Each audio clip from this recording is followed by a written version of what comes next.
Hello मेरे प्यारे students. तो आज हम करने जा रहे हैं इंग्लिश की वर्कशीट नंबर 36 क्लास 10th। सबसे पहले आप अपना नेम, क्लास टीचर नेम और डेट मेंशन करेंगे और उसके बाद अपनी वर्कशीट स्टार्ट करेंगे।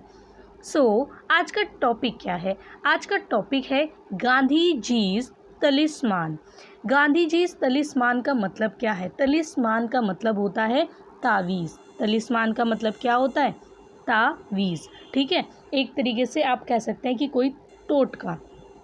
यहाँ पे गांधी जी ने एक टोटका दिया है। वो टोटका क्या है? आप लोगों ने इसे देखा भी होगा, कुछ बच्चों ने शायद इसे पढ़ा भी होगा और कुछ बच्चों ने इसे पढ़ा नहीं होगा, इग्नोर कर दिया होगा, क्योंकि आपकी बुक्स के अंदर ये शुरुआत के कुछ पेजेस ही में दिया होता है। लेकिन कुछ बच्चे जो हैं वो सिर्फ चैप्टर्स पढ़ते हैं, लेकिन कुछ बच्चे जो हैं अपनी बुक का हर पेज बहुत ध्यान से देखते हैं, और जो हर पेज को ध्यान से देखते हैं उन्हें ये ज़रूर मिला होगा और उन्होंने शायद इसे रीड भी किया होगा।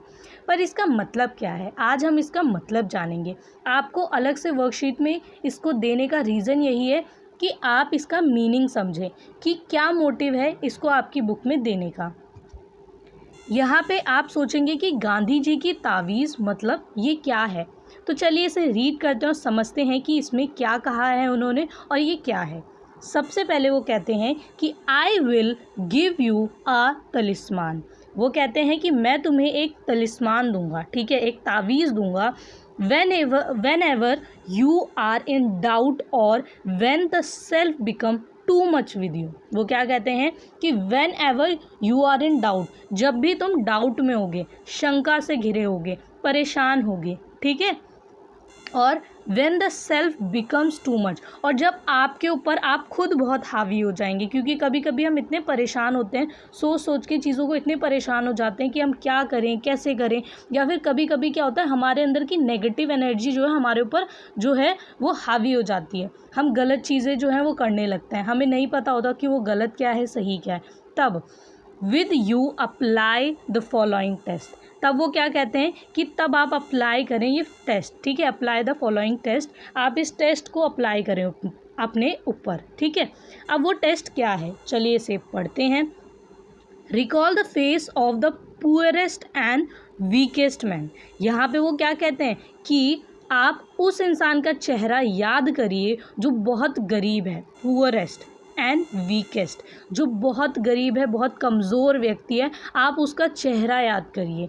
उसके बाद वो कहते हैं कि whom you may have seen and ask yourself if the step you contemplate in going to be of any use of him। वो क्या कहते हैं कि whom you may have seen, जिसे भी आपने देखा हो, वो इंसान, वो गरीब इंसान या कमज़ोर इंसान जिसे आपने कभी भी कहीं भी देखा हो, and ask yourself, और ख़ुद से पूछो, if the step you, अपने आप से पूछो कि जो आप कदम उठाने जा रहे हैं, ठीक है, जो भी आपका इरादा है। अब यहाँ पे जो ये वर्ड है कंटेम्पलेट, इसका मीनिंग होता है इरादा करना, ठीक है। तो आपने जो भी इरादा किया है, आपने जो भी सोचा है, जो कदम उठाने जा रहे हैं उसके लिए, is going to be any use of him. तो आपको ये सोचना है उस गरीब और कमज़ोर इंसान को, जब आप याद करेंगे और बहुत अच्छे से बैठ के उसे सोचना है कि आपने कहाँ पे किसी भी व्यक्ति को, ठीक है, किसी गरीब और कमज़ोर व्यक्ति को देखा हो, तो उसको देखने के बाद, उसे सोचने के बाद, जब भी आप कोई कदम उठाने आ रहे हो तो ये सोचें कि क्या वो कदम उसके लिए किसी भी यूज़ के होगा, मतलब किसी भी तरीके से उसके लिए यूज़फुल होगा। ये आपको यहाँ पे सोचना है कि आप जो भी करने जा रहे हैं क्या उससे उस व्यक्ति की हेल्प होगी, ये आपको यहाँ पे सोचना है। Will he gain anything bye it, क्या उसे इसके द्वारा कुछ मिलेगा, क्या उसे कुछ मिल पाएगा, उसकी कोई मदद हो पाएगी। Will it restore him to a control over his own life and destiny, क्या उससे उसके जो अपने जीवन और नियति है उस पर नियंत्रण करने के लिए कोई भी तरीके से जो है पुनः स्थापित करेगा, मतलब एक तरीके से जो है उसके जीवन और जो उसकी नियति है उसमें कुछ बदलाव आएगा क्या, उसमें कुछ चेंजेस आएंगे, उसकी लाइफ में चेंजेस आएंगे, उसकी कोई हेल्प होगी। आपको यहाँ पे सोचना है कि आपके किसी भी कदम से उस व्यक्ति की क्या मदद हो पा रही है, उसका भविष्य बदल पा रहा है क्या, उसका जो जीवन है वो और बेहतर हो पा रहा है। यहाँ पे आपको ये सोचना है, ठीक है। उसके बाद जो है, in other words will it lead to Swaraj for hungry and spirituality starving millions। starving मतलब होता है कि एक तरीके से भूखा होना, ठीक है, या फिर भूख से मरना। तो यहाँ पे क्या बोलते हैं वो कि अगर आसान शब्दों में समझें, ठीक है, in other words will it lead to swaraj, तो वो कहते हैं कि क्या ये स्वराज की तरफ जाता है step, for the hungry and spiritually starving millions. तो वो क्या कहते हैं कि अगर आप देखें तो स्पिरिचुअली जो है वो भूखा इंसान, ठीक है, क्या उसको स्वराज मिल पा रहा है, क्या हम स्वराज की तरफ जा पा रहे हैं। स्वराज का मतलब क्या होता है, स्वराज का मतलब होता है कि हर वो व्यक्ति जो हमारे देश में रहता है, इस करोड़ों की आबादी में वो हर व्यक्ति जो भूखा सोता है, क्या उसका पेट भर रहा है, क्या वो अपने तन और जो मन की भूख है उसे मिटा पा रहा है। कहने का मतलब ये है कि उसके शरीर पे क्या कपड़े हैं पहनने के लिए, क्या उसके, क्योंकि आपने देखा है जो गरीब लोग होते हैं उनके पास पहनने को सही से कपड़े भी नहीं होते, ठीक है, खाने के लिए खाना नहीं होता, उनके पास रहने के लिए घर नहीं होता, ठीक है। अगर आप ध्यान से देखें तो आपको याद होगा जब आप सड़कों पे चलते हैं तो आप उन रोड साइड लोगों को देख के बहुत बार देखते हैं, अफसोस करते हैं, और बहुत बार जो है आप इग्नोर कर देते हैं, क्योंकि आपको ये लगता है कि आप कुछ कर ही नहीं सकते उनके लिए, पर ऐसा नहीं है, आप बहुत कुछ कर सकते हैं। हम हर एक व्यक्ति भी अगर सोच ले कि वो अपने टिफ़िन बॉक्स में से एक रोटी उस गरीब को रोज़ दे तो क्या होगा, एक व्यक्ति का पेट भर जाएगा। और अगर ऐसा 10 व्यक्ति भी सोचते हैं तो सोच लीजिए कि हमारे देश में कोई भी भूखा नहीं सोएगा, ठीक है। तो यहाँ पे एक तरीके से मैं एग्जांपल दे रही हूँ, ये आपकी सोच है कि आप उसे कैसे डेवलप करते हैं। ये मेरा एक एग्जांपल है जो मुझे लगता है कि अगर हम अपने हर दिन में से, अपने सुबह के ब्रेकफास्ट में से जब हम टिफ़िन लेके जाते हैं तो अगर एक रोटी उस गरीब को रोज़, जैसे मम्मी 2 रोटी देती हैं और अगर एक रोटी भी हम उसे दे दें और एक खुद खाएं तो क्या होगा कि उसके घर में एक व्यक्ति का तो पेट कम से कम खाली नहीं रहेगा, है ना। तो वो यही कहते हैं कि एक तरीके से स्वराज उस दिन आएगा जिस दिन हर व्यक्ति का जो है हमारे देश में पेट भरेगा, जिसके शरीर पे पहनने के लिए अच्छे कपड़े होंगे, ठीक है। कम से कम उस दिन हम कह सकते हैं कि हम स्वराज जो है वो स्थापित कर चुके हैं, ठीक है। तो गांधी जी के स्वराज का मतलब यही है कि कोई व्यक्ति भूखा ना सोए, ठीक है। उसके बाद then you will find your doubts and your self melting away. तो वो कहते हैं कि यहाँ पे जो आपके डाउट्स हैं वो अपने आप ख़त्म हो जाएंगे, जो आपकी शंकाएं हैं वो अपने आप ख़त्म हो जाएंगी, और उसके अलावा योर सेल्फ मेल्टिंग अवे मतलब तुम खुद से ही पिघल जाओगे, तुम खुद से ही खुद को जानने लगोगे, तुम्हारे अंदर की जो पॉजिटिविटी है ना वो ख़त्म नहीं होगी और वो खुद ही जो है वो वापस बाहर आएगी, ठीक है। नेगेटिविटी ख़त्म हो जाएगी। नेगेटिविटी का मतलब होता है वो बुराइयाँ जो आपके अंदर आसपास लोगों को देखते हैं अपने अंदर जो है वो बनती जाती हैं, एक तरीके से उमड़ती जाती हैं, ठीक है। पॉजिटिविटी का मतलब है वो अच्छाई जो आपको स्कूल में आपके पेरेंट्स सब सिखाते हैं कि बेटा आपको सच बोलना चाहिए, आपको लोगों की मदद करनी चाहिए, ये सब पॉजिटिव चीज़ें होती हैं। और नेगेटिव क्या होती है, इनके जो विपरीत होती हैं, इनकी उल्टी होती हैं, ठीक है। उसके बाद क्या है, you must have come across this talisman in your text books. जैसा मैंने आपको कहा कि आपकी बुक्स में जो ये तलिस्मान है दिया होता है, पर आप लोग क्या हैं कि आप लोग कभी कभी इसे रीड करते हैं और कभी कभी रीड नहीं करते, और क्योंकि आपको इसका मतलब नहीं पता इसीलिए आप सोचते हैं कि हाँ कुछ लिखा होगा, आप इग्नोर करके सिर्फ अपने सिलेबस पे फोकस करते हैं। पर आपको सिर्फ सिलेबस पे फोकस नहीं करना चाहिए, आपको अपनी बुक के हर पेज के बारे में पता होना चाहिए कि उसमें क्या लिखा है और क्यों लिखा है, ठीक है, ये भी पता होना चाहिए। इससे पता है क्या होता है, जब फ्यूचर में आप कोई भी प्रोफेशन चूज़ करेंगे तो आपको वहाँ पे बहुत सारे इंटरव्यू देखने को मिलेंगे, वहाँ पे जब आप जाएंगे तो आपको बहुत सारे जब रिटन एग्ज़ाम होंगे या फिर आपको जो जनरल नॉलेज है इन सारी चीज़ों में ये सारी चीज़ें बहुत मदद करेंगी। तो मैं इतना ही कहूँगी कि अपनी बुक्स को बहुत अच्छे से जो है एक तरीके से कुछ वक्त जो है निकाल के देखा करो कि मेरी इस बुक में कौन कौन से पेज है और किस पेज पे क्या लिखा है। आपको कुछ रटने की ज़रूरत नहीं है, बस देखने की ज़रूरत है। एक बार जो है गो थ्रू थ्रू उसके जाओ कि अपनी बुक खोली किसी भी सब्जेक्ट की, हर सब्जेक्ट की बुक को खोलने के बाद जब आप खाली बैठे हो तो उसको ध्यान से देखो और समझो कि उसमें किस किस पेज पे क्या क्या लिखा है और क्यों लिखा है।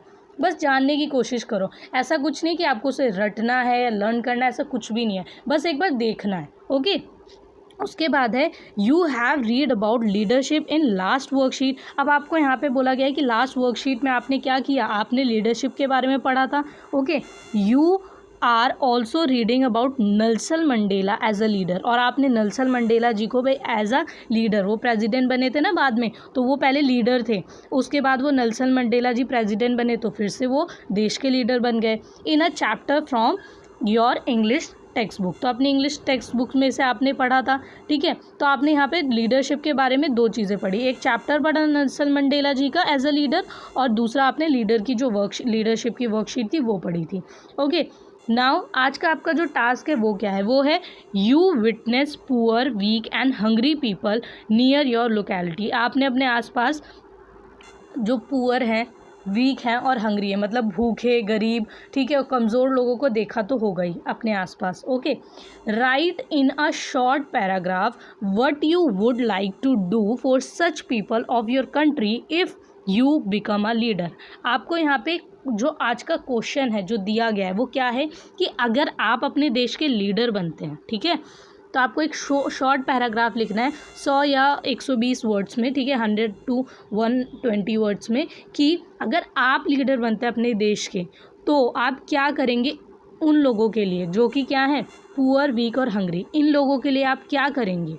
ठीक है, अगर आप लीडर बनते हैं तो अब यहाँ पे आपको 4 क्वेश्चन दिए गए हैं। वो 4 क्वेश्चन क्या हैं, वो 4 क्वेश्चन है कि जब आप इस पैराग्राफ को लिखेंगे तो आपको ये 4 क्वेश्चंस जो हैं उनको ध्यान रखना है। वो क्वेश्चंस क्या हैं, you may want to include following words in your paragraph. आपको अपने पैराग्राफ में ये 4 क्वेश्चन जो है, 4 वर्ड हैं, इनको WS, ठीक है, WS का मतलब होता है कि जो भी क्वेश्चन फॉर्म में होता है, WH, W जैसे WHERE वेयर, WHO हु, ठीक है, तो यहाँ पे ये बोला है तो इसीलिए आपको W मेंशन भी किया गया है।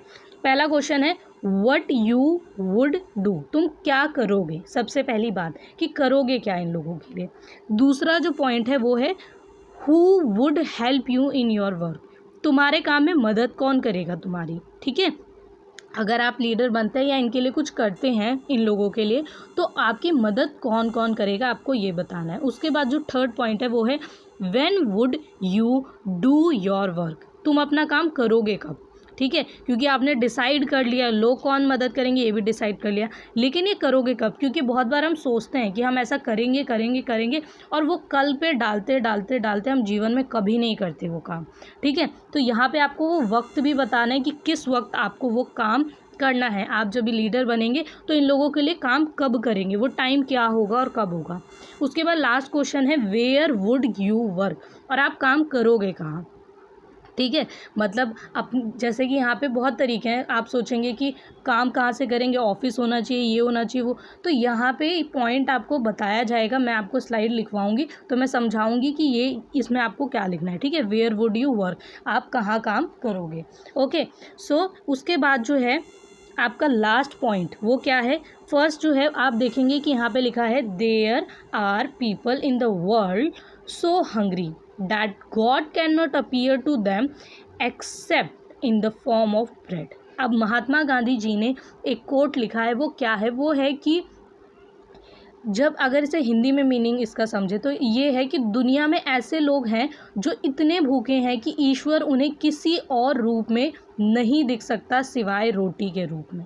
इसका मतलब ये है कि जो गरीब इंसान है, जो भूखा है, उसे नहीं पता कि भगवान कौन है और वो कहाँ रहता है, उसके लिए कोई भी धर्म नहीं है। हम आपस में चाहे किसी भी चीज़ के लिए लड़ें, लेकिन अगर किसी गरीब इंसान को देखें जिसको सिर्फ भूख लगती है, जिसको खाने के लिए अपना कमाना पड़ता है, वो यही सोचेगा कि उसको हर दिन बस 2 रोटी मिल जाए। ठीक है, तो उसके लिए वो 2 रोटी ही भगवान का रूप है, बस उसका धर्म ही वो 2 रोटी है, उसके लिए उसका सब कुछ वो 2 रोटी है जिसको वो पूरी मेहनत से पूरे दिन में कमाता है।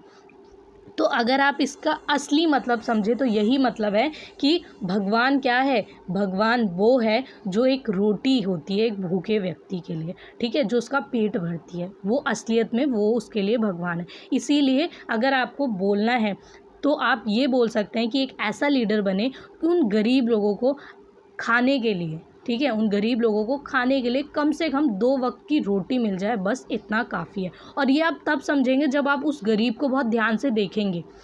कभी कभी हम रोड पे रोज़ जाते हैं, वहाँ पे हमें रोड साइड रोज़ दिखते हैं कुछ गरीब लोग बैठे हुए, हम रोज़ इग्नोर करते हैं। लेकिन अगर 4 दिन बैठ के उन्हें ध्यान से देखें, उनकी हर एक्टिविटी को समझें, तो हम समझेंगे कि कितनी सारी चीज़ें हैं जो हम अपनी लाइफ में इग्नोर कर देते हैं। पर अगर वो इग्नोर ना करें, हम जैसे लोग मदद करें, तो बहुत कुछ जो है देश में बदल सकता है, जो कि शायद हम नहीं बदलते।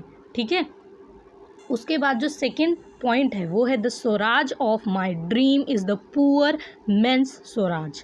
ठीक है, स्वराज का मतलब क्या है, गांधी जी के स्वराज का मतलब क्या है, वो कहते हैं कि the swaraj of my dream, मेरे सपनों का स्वराज वो है, is the poor men's swaraj, मतलब एक गरीब इंसान का स्वराज हो। स्वराज मतलब खुद का राज, स्वराज, तो स्व मतलब खुद और राज मतलब आपको पता ही है, तो खुद का राज हो, जहाँ पे आप अपने मन से अपना पेट जो है वो भर सकें, आपको इतनी आज़ादी हो कि आप मेहनत करें और उसका जो फल मिले वो आपको अपनी मेहनत का फल मिले। ठीक है, तो यहाँ पे अगर आप देखें तो देश में बहुत सारे ऐसे लीडर्स हैं जो काम करते हैं स्वराज के लिए, लेकिन बहुत सारे ऐसे लीडर्स भी हैं जो स्वराज के लिए काम नहीं करते। ओके, सो यहाँ पे हमें ये सीखना है कि हमें हमेशा पॉजिटिव रहना है। कोई नेगेटिव है तो उसे रहने दो, पर आप इतने पॉजिटिव बन जाओ कि वो आपको देख के पॉजिटिव बन जाए। ओके, सो आज का आपका जो टॉपिक है इसे हम स्लाइड पे देख लेते हैं कि इसे हम कैसे लिखेंगे। ओके, सो आ जाते हैं स्लाइड पर। सो आंसर देख लेते हैं कि आंसर हम कैसे लिखेंगे। आपका क्वेश्चन क्या था कि right a short paragraph 100 to 120 words what you would like to do for such people of your country if you become a leader। अगर आप लीडर बनते हैं तो उन लोगों के लिए क्या करेंगे ये आपको बताना है। ठीक है, एज अ लीडर जो पुअर वीक और हंग्री पीपल हैं उनके लिए आप क्या करेंगे, इसे शॉर्ट पैराग्राफ में आपको बताना है, कम से कम 100 to 120 वर्ड्स में। ओके, सो आपको कुछ पॉइंट्स का भी ध्यान रखना है। वो पॉइंट्स क्या हैं, वो पॉइंट्स ये हैं कि व्हाट यू वुड डू। ठीक है, सेकेंड है who would help you in your work, then third है when would you do your work, last point is where would you work. तो यहाँ पे आपको बताना है कि आप क्या करेंगे, कौन है जो आपकी मदद करेगा, और उसके अलावा आप कब ये काम करेंगे और किस जगह करेंगे, तो आपको ये बताना है। ठीक है, मतलब कब, कहाँ, कैसे। ओके, सो आंसर देख लेते हैं। सबसे पहले I am as a leader. ठीक है, I am as a leader, तो सबसे पहले आप क्या करेंगे कि उसका टाइटल लिखेंगे कि I am as a leader, कि अगर मैं लीडर हूँ, ठीक है, उसके अकॉर्डिंग। ओके, देन सबसे पहले आपको ये बताना होगा टाइटल के बाद कि लीडर होता क्या है। ठीक है, एक आंसर लिखने का तरीका होता है, तो मैं आपको यहाँ पे सही से ये भी बताना चाहूँगी कि आपको आंसर लिखना कैसे है। अगर आप पैराग्राफ लिखते हैं तो उसमें कुछ पॉइंट्स का आपको ध्यान रखना होगा, कुछ डिटेलिंग का ध्यान रखना होगा। सबसे पहले टाइटल लिखेंगे, फिर उसके बाद अगर आपको लीडर बोला गया है तो लीडर होता क्या है एक्चुअली, इसकी डेफिनेशन आपको लिखनी है अपने वर्ड्स में। जैसे मैंने लिखी है a person who is a manager और इन चार्ज ऑफ समथिंग, मतलब कोई इंसान जो कि मैनेजर है या फिर किसी काम का इंचार्ज है, कि काम को कैसे करना है, ठीक है, उसका प्रोसेस क्या होगा, उसे अप्लाई कैसे करना है, ये सारी चीज़ें जिसके हाथ में होती हैं उसे हम क्या कहते हैं, लीडर कहते हैं। ओके, देन अब स्टार्ट होता है हमारा जो स्मॉल पैराग्राफ है वो। यहाँ पे आपको 4 क्वेश्चन बोले गए हैं। फर्स्ट क्वेश्चन का आंसर आपका जो है वो कुछ ये है कि अगर हम फर्स्ट क्वेश्चन को देखें तो उसके अकॉर्डिंग पैराग्राफ क्या बनेगा।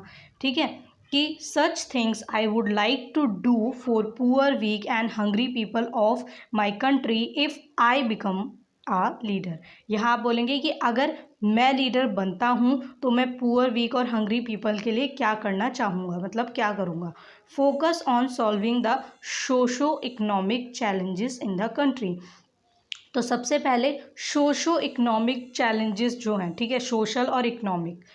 सोशल और इकोनॉमिक क्या होता है कि जैसे कि सोशल मतलब समाज में, और इकोनॉमिकली मतलब पैसे से जो रिलेटेड होती हैं चीज़ें उन्हें कहते हैं, ठीक है। तो इससे जुड़ी हुई जितने भी चैलेंजेस हैं कंट्री में उनको सॉल्व करने की, उन पे फोकस करने की कोशिश करूँगा या फिर करूँगी। Okay, then I draw inspiration from the principles of Nelson Mandela and Gandhi ji to dream big, ठीक है। तो मैं कुछ प्रिंसिपल्स हैं जो कि नेल्सन मंडेला जी और गांधी जी के हैं जिनको फॉलो करने की कोशिश करूँगा या फिर कोशिश करूँगी। उन दोनों का ही सपना क्या था कि टू ड्रीम बिग, सपना जो है वो बड़ा देखो और वो सपना देखो जो आप पूरा कर सकते हो।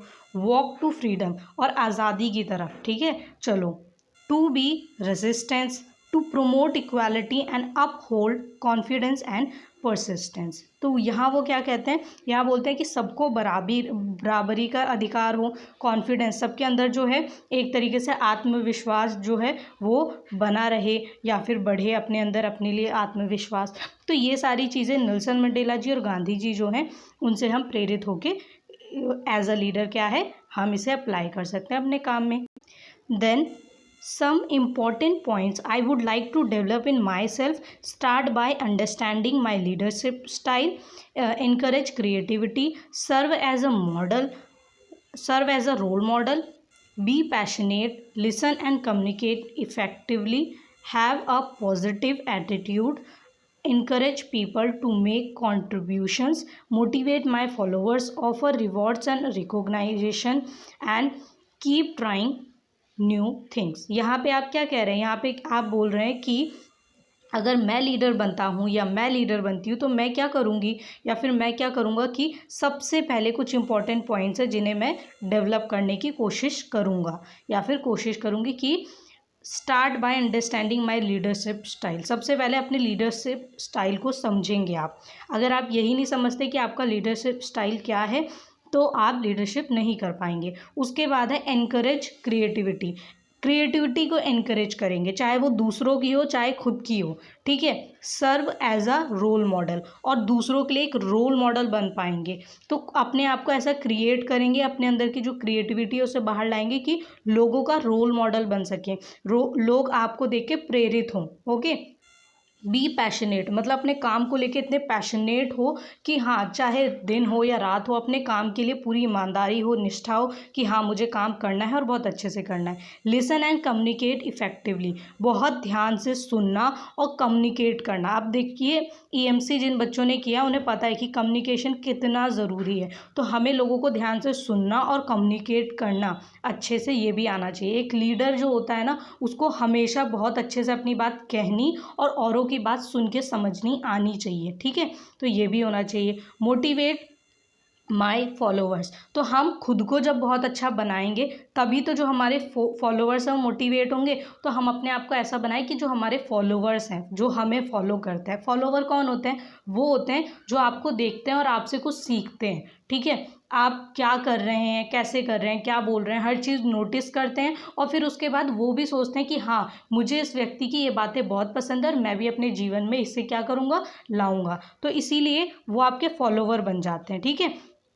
फॉलोवर आपको कहीं पे भी किसी भी रूप में मिल सकते हैं, आपसे छोटे भी हो सकते हैं और आपसे बड़े भी हो सकते हैं। तो आप उन्हें मोटिवेट करेंगे जब आप खुद अच्छे लीडर बनेंगे तो, ठीक है। Offer rewards and recognition and keep trying new things, तो आप क्या है उन लोगों को रिवॉर्ड्स भी देंगे जो अच्छे काम कर रहे हैं, ठीक है। अगर आप लीडर हैं तो आप क्या करेंगे, वो काम करें, जो भी कोई अच्छा काम कर रहा है उसे रिवॉर्ड देंगे, ठीक है। एक तरीके से उसे मोटिवेट करेंगे। अगर उसने कुछ अच्छा किया तो उसे रिवॉर्ड देंगे, एक तरीके से गिफ्ट कह सकते हैं किसी भी रूप में। तो क्या होगा, वो मोटिवेट होगा कि हाँ मैं नेक्स्ट टाइम इससे भी बेटर काम करूँगा।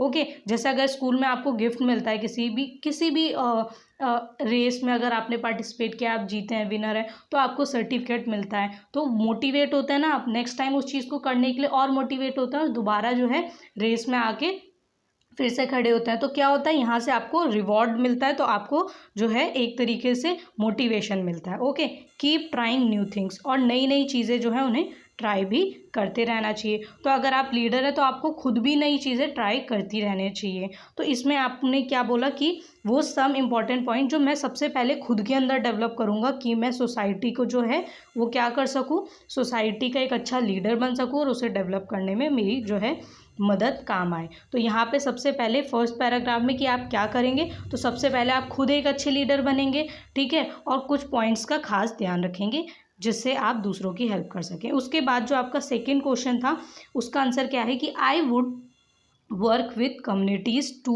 alleviate poverty and ensure that every family has food on their table। तो आप यहाँ पे आपको काम किसके साथ करना है, आपको ये बताना था, तो आप बोलेंगे कि मैं अपना जो काम है वो कम्युनिटीज़ के साथ मिल के करूँगा, ठीक है। ये नहीं कि मैं अकेले लीडर बन गया हूँ और मैं चाहूँ तो जो कर सकता हूँ वो मैं ही कर सकता हूँ, नहीं।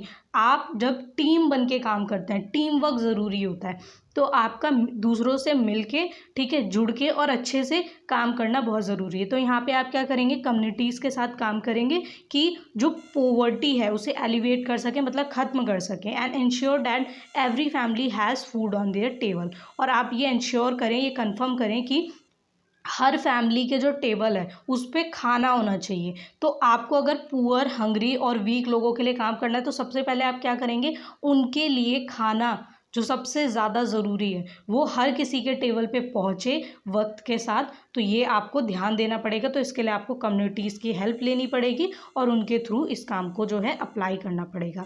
आई would encourage all citizens to play their part in facilitating economic growth, social security and environmental sustainability. तो यहाँ पे आप कह सकते हैं कि मैं इनकरेज करूँगा या इनकरेज करूँगी उन सिटीजन्स को, ठीक है, उन लोगों को। सिटीज़न कौन होते हैं, हम आम लोग जो आसपास एक दूसरे के साथ रहते हैं सोसाइटीज़ में, ठीक है। तो किसी भी देश के जो आम नागरिक होते हैं उसे हम सिटीजन्स कहते हैं। To play their part in facilitating economic growth. और हम क्या करते हैं, हम अपनी इकोनॉमिक और सोशल ग्रोथ में जो है एक तरीके से पार्ट हैं। तो इनकी मदद से क्या होगा, इनकी मदद से जो है हमारी इकोनॉमिक ग्रोथ अच्छी होगी, सोशल सिक्योरिटी बढ़ेगी और एनवायरमेंटल सस्टेनेबिलिटी है ये भी बढ़ेगी। तो ये सारी चीज़ें करने के लिए क्या करेंगे कि हम सिटीज़न, नागरिक को क्या करेंगे, इनकरेज करेंगे कि हाँ वो जो हैं वो इस सोसाइटी के बहुत अच्छे पार्ट हैं और उन्हीं की वजह से जो है हम बहुत कुछ कर पा रहे हैं। तो हम उन्हें फैसिलिटेट करेंगे, फैसिलिटीज़ प्रोवाइड करवाएंगे, ओके, और उन्हें मोटिवेट भी करते रहेंगे।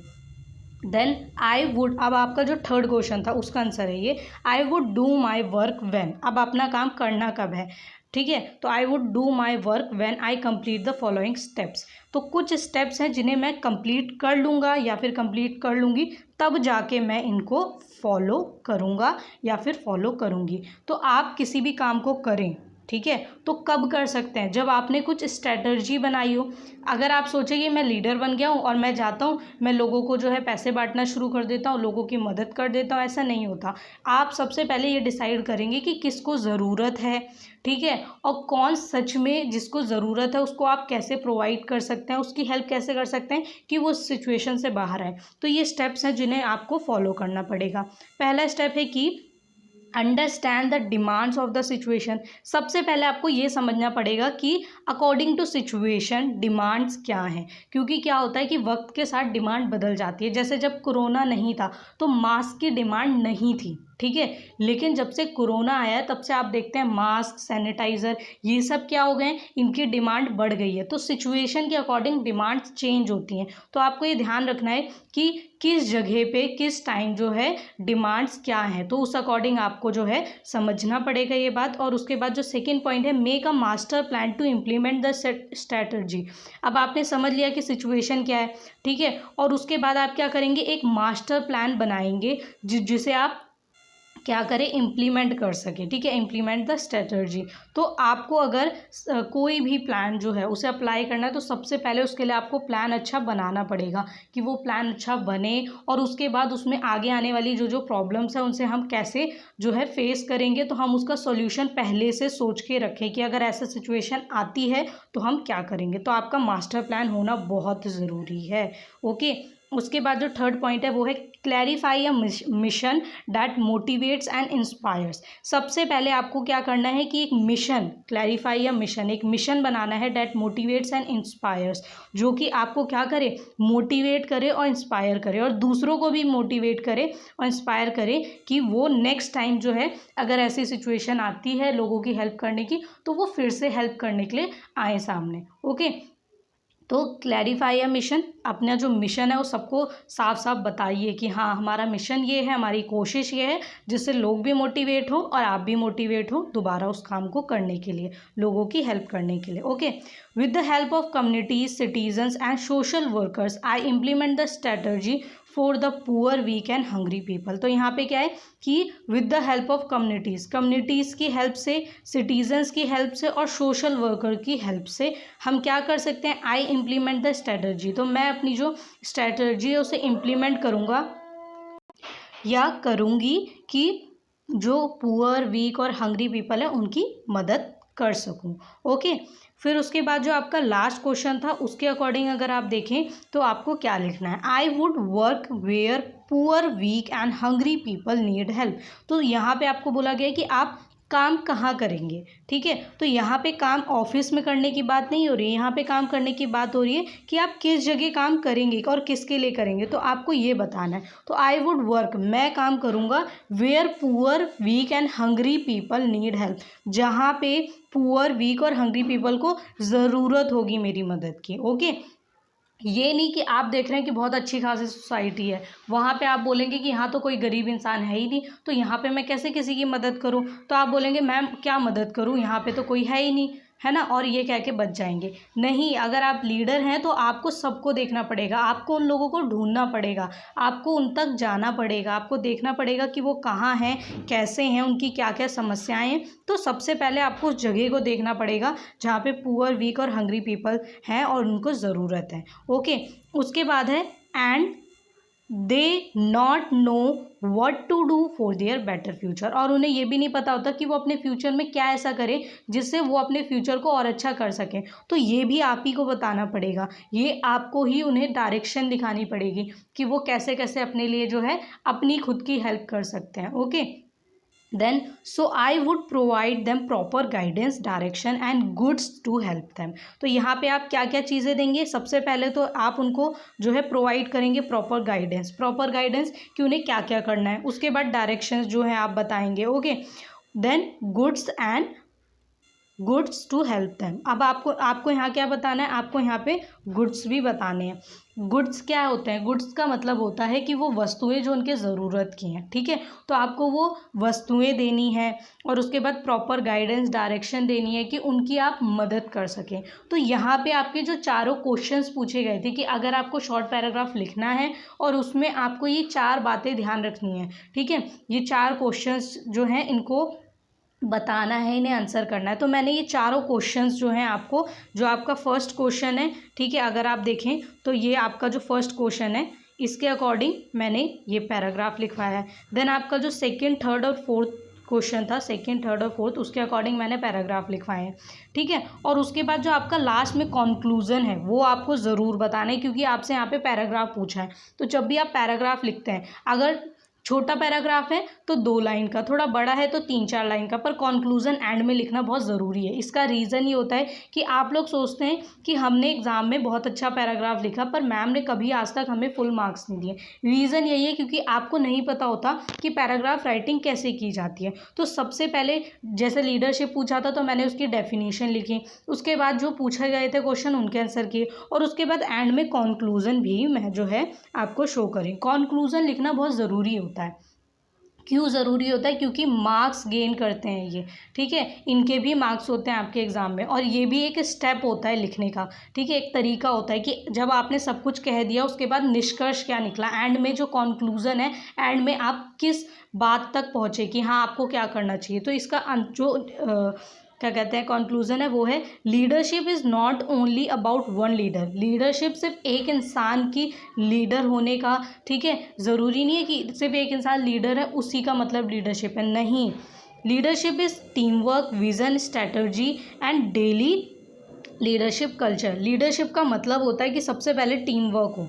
टीम वर्क मतलब जिन जिन लोगों से आप जुड़े हैं सबको लेके आगे बढ़े। ये नहीं कि एक जो है वो बुरा मान गया और आप जो है दूसरे को खुश करने के लिए काम कर रहे हैं। नहीं, आपको सबके लिए सोचना है और सबके लिए काम करना है, तभी आप एक अच्छे लीडर बन पाएंगे और तभी आपकी लीडरशिप जो है वो अच्छी मानी जाएगी।